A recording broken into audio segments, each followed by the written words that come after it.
Assalamualaikum warahmatullahi wabarakatuh. Sebelumnya perkenalkan nama saya Erna Dwi Lestari, NIM 12101193108. Di sini saya akan memenuhi tugas UAS mata kuliah Metodologi Penelitian Hukum. Di sini saya akan mempresentasikan hasil pengamatan saya yang berjudul penerapan klausula baku terhadap pengembalian uang dengan permen dan pengembalian barang yang pecah ditinjau dari hukum perlindungan konsumen. Saat ini semakin berkembangnya zaman, semakin banyak pula sesuatu yang tertinggal. Seperti halnya nilai mata uang di suatu negara, maka semakin kecil nilai mata uang di suatu negara, maka akan semakin sulit untuk ditemukan. Ini akan sangat berdampak pada perekonomian masyarakat. Terjadi hal yang tidak mengenakan bagi pelanggan atau konsumen. Pasalnya, konsumen atau pelanggan tidak diberikan hak untuk menolak kembalian uang digantikan dengan permen tersebut. Ada beberapa faktor, yaitu ada beberapa faktor yang konsumen itu tidak tahu akan hak-haknya tersebut, sehingga tidak jarang pula konsumen atau pelanggan yang jarang takut untuk mengeluh atau komplain karena didasari oleh rasa takut tersebut dan kurangnya pemahaman terhadap hak-hak yang dimilikinya. Dari salah satu hak yang dimiliki oleh konsumen atau pelanggan, yaitu hak kenyamanan dan keamanan, yaitu para konsumen itu berhak atas mendapatkan keamanan dan kenyamanan dalam berbelanja serta keamanan sehingga konsumen tersebut tidak akan menimbulkan kerugian fisik ataupun kerugian fisik. Sehingga dapat kita lihat tidak jarang pula konsumen atau pelanggan yang takut untuk mengeluh atau komplain dalam suatu masalah tersebut karena kurangnya pengetahuan hak-hak atas konsumen tersebut. Padahal jika dia melakukan komplain atau dia akan melakukan keluhannya itu akan diterima karena itu merupakan salah satu hak dari konsumen. Dapat kita lihat dari salah satu hak yang dimiliki konsumen, yaitu hak atas kenyamanan dan ketentraman, yaitu konsumen berhak mendapatkan kenyamanan atas berbelanja tersebut dan keamanan dalam mendapatkan barang yang diperolehnya, sehingga tidak akan menimbulkan kerugian psikis ataupun kerugian fisik pada konsumen tersebut. Memang nilai mata uang koin yang ditukarkan dengan permen itu memang nilainya tidak terlalu besar. Namun di sini dapat membuat mental pelaku usaha untuk tidak memahami akan konsumennya. Gini, apakah konsumen itu mau atau menerima ataukah ingin menolak gitu. Mereka itu tidak mau memahami akan hal itu. Pasalnya banyak sekali konsumen yang ingin mengeluh, ingin menolak, tapi takut akan komplain tersebut. Tidak jarang konsumen itu takut untuk mengeluh, untuk menolak atau pengembalian uang permen tersebut. Pasalnya pengembalian uang yang diganti dengan permen tersebut bisa digunakan oleh konsumen tersebut untuk misalnya untuk sedekah atau untuk yang lain-lain. Namun jika dikembalikan dengan permen itu tidak dapat digunakan yang lagi, meskipun nilainya sangat sedikit. Mungkin ada beberapa orang yang sangat berarti dengan pengembalian tersebut.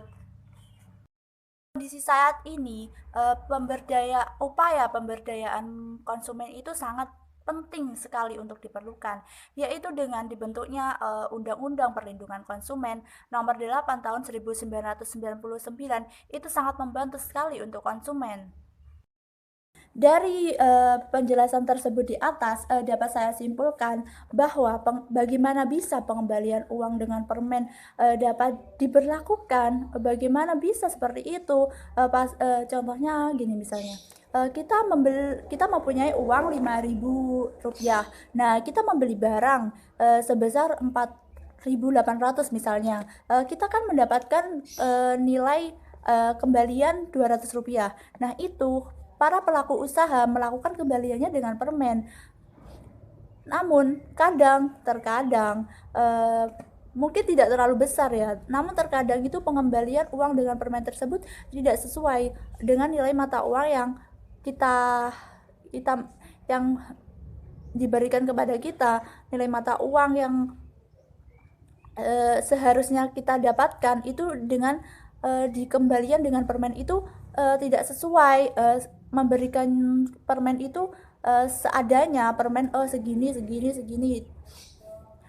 Namun karena kurangnya kesadaran konsumen terhadap hak-hak yang dimilikinya, maka konsumen tersebut acuh tak acuh dan mereka itu selalu menerima, oh ini, oh iya, tidak melakukan komplain atau keluhan. Padahal jika dikembalikan dengan uang koin, mereka bisa menggunakan uang tersebut. Biasanya ada beberapa orang yang biasanya menggunakan uang kembalian tersebut sebagai sedekah atau untuk parkir atau dan lain sebagainya. Namun dengan pengembalian uang dengan permen tersebut kan tidak ada hasil apapun, itu hanya sudah mendapatkan permen, dan kadang permen tersebut itu tidak sesuai dengan pengembalian uang tersebut. Di sini dapat disimpulkan karena kurangnya kesadaran antara pelaku usaha dan konsumen tersebut. Terkadang pelaku usaha itu sebenarnya mereka itu tidak mau menukarkan uang, malas untuk menukarkan uangnya tersebut dengan koin, sehingga mereka dengan dalil tersebut mereka melakukan pengembalian uang dengan permen. Di sini menurut saya kurangnya kesadaran antara konsumen dan pelaku usaha, sehingga kurangnya kesadaran tersebut bisa dalam hal tersebut. Pasalnya kita harus tahu apa sih klausula baku tersebut. Klausula baku adalah peraturan atau aturan-aturan atau syarat-syarat yang telah ditetapkan atau diterbitkan oleh pelaku usaha yang terlebih dahulu untuk mengikat atau melakukan perjanjian dengan konsumennya tersebut. Masih banyak lagi sebenarnya, tapi saya cuma menjelaskan tentang tiga dan masih banyak sekali sebenarnya.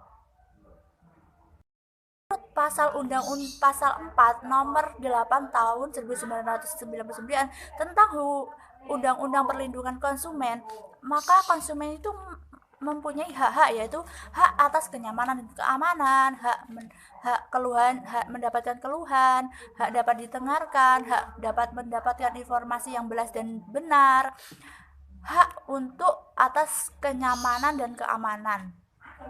Dan masih banyak lagi hak-hak yang lain sebenarnya tentang konsumen tersebut. Namun, pasalnya konsumen itu kurang sadar akan hak-haknya yang dimiliki tersebut.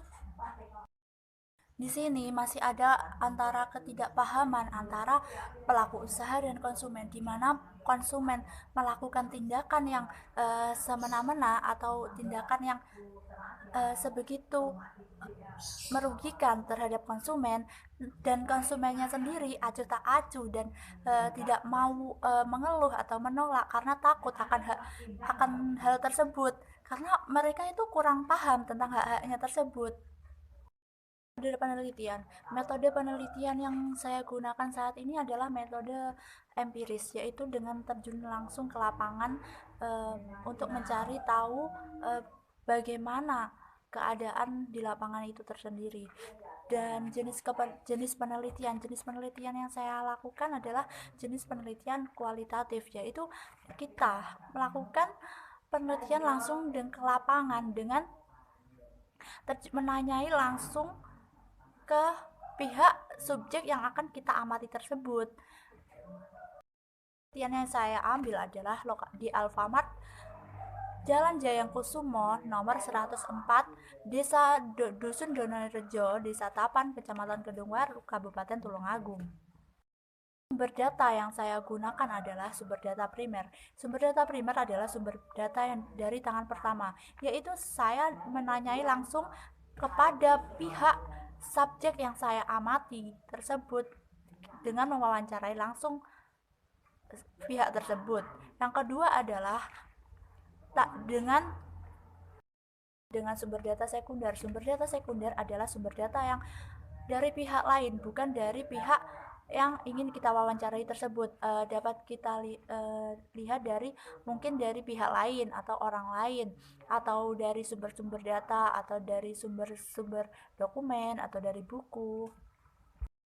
Saya melakukan metode penelitian dengan wawancara, yaitu yang pertama, wawancara dengan menanyai langsung terkait hal-hal tersebut, terkait permasalahan-permasalahan penerapan klausula baku yang ada di Alfamart tersebut kepada pihak Alfamartnya tersendiri itu, supaya kita tahu bagaimana penerapan klausula baku yang ada di Alfamart tersebut.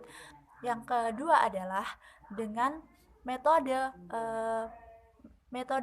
metode kepustakaan, yaitu dengan mencari buku-buku atau sumber-sumber tentang permasalahan klausula baku tersebut. Apakah penerapan klausula baku tersebut sudah benar, atau penerapan klausula baku itu sudah sesuai. Kita mencari ke buku bagaimana sih, yaitu yang ketiga adalah metode dokumentasi. Metode dokumentasi yaitu dengan mencari data-data yang terdahulu tentang penerapan klausula baku yang ada di Alfamart tersebut. Apakah sudah sesuai dengan penelitian yang saya ambil tersebut atau belum, yaitu dengan mencari data-data tentang penelitian terdahulu tersebut dari dokumen-dokumen terdahulu, misalnya seperti itu. Sekian penjelasan presentasi yang saya lakukan. Jika ada tutur kata atau kesalahan yang masih belum sesuai atau belum tepat, mohon maaf. Dan bila ada yang kurang berkenan, saya mohon maaf. Wassalamualaikum warahmatullahi wabarakatuh. Di sini masih ada antara ketidakpahaman antara pelaku usaha dan konsumen, di mana konsumen melakukan tindakan yang semena-mena atau tindakan yang sebegitu merugikan terhadap konsumen, dan konsumennya sendiri acuh tak acuh dan tidak mau mengeluh atau menolak karena takut akan hal tersebut, karena mereka itu kurang paham tentang hak-haknya tersebut. Metode penelitian yang saya gunakan saat ini adalah metode empiris, yaitu dengan terjun langsung ke lapangan untuk mencari tahu bagaimana keadaan di lapangan itu tersendiri. Dan jenis penelitian yang saya lakukan adalah jenis penelitian kualitatif, yaitu kita melakukan penelitian langsung ke lapangan dengan menanyai langsung ke pihak subjek yang akan kita amati tersebut. Penelitian yang saya ambil adalah di Alfamart, Jalan Jayangkusumo, nomor 104, Desa Dusun Donorejo, Desa Tapan, Kecamatan Kedungwaru, Kabupaten Tulungagung. Sumber data yang saya gunakan adalah sumber data primer. Sumber data primer adalah sumber data yang dari tangan pertama, yaitu saya menanyai langsung kepada pihak subjek yang saya amati tersebut dengan mewawancarai langsung pihak tersebut. Yang kedua adalah dengan sumber data sekunder. Sumber data sekunder adalah sumber data yang dari pihak lain, bukan dari pihak yang ingin kita wawancarai tersebut. Dapat kita lihat dari mungkin dari pihak lain atau orang lain, atau dari sumber-sumber data, atau dari sumber-sumber dokumen, atau dari buku. Saya melakukan metode penelitian dengan wawancara, yaitu yang pertama, wawancara dengan menanyai langsung terkait hal-hal tersebut, terkait permasalahan-permasalahan penerapan klausula baku yang ada di Alfamart tersebut kepada pihak Alfamartnya tersendiri itu, supaya kita tahu bagaimana penerapan klausula baku yang ada di Alfamart tersebut. Yang kedua adalah dengan metode kepustakaan, yaitu dengan mencari buku-buku atau sumber-sumber tentang permasalahan klausula baku tersebut. Apakah penerapan klausula baku tersebut sudah benar, atau penerapan klausula baku itu sudah sesuai. Kita mencari ke buku bagaimana sih Yaitu yang ketiga adalah metode dokumentasi. Metode dokumentasi yaitu dengan mencari data-data yang terdahulu tentang penerapan klausula baku yang ada di Alfamart tersebut. Apakah sudah sesuai dengan penelitian yang saya ambil tersebut atau belum? Yaitu dengan mencari data-data tentang penelitian terdahulu tersebut dari dokumen-dokumen terdahulu, misalnya seperti itu. Sekian penjelasan presentasi yang saya lakukan. Jika ada tutur kata atau kesalahan yang masih belum sesuai atau belum tepat, mohon maaf. Dan bila ada yang kurang berkenan, saya mohon maaf. Wassalamualaikum warahmatullahi wabarakatuh.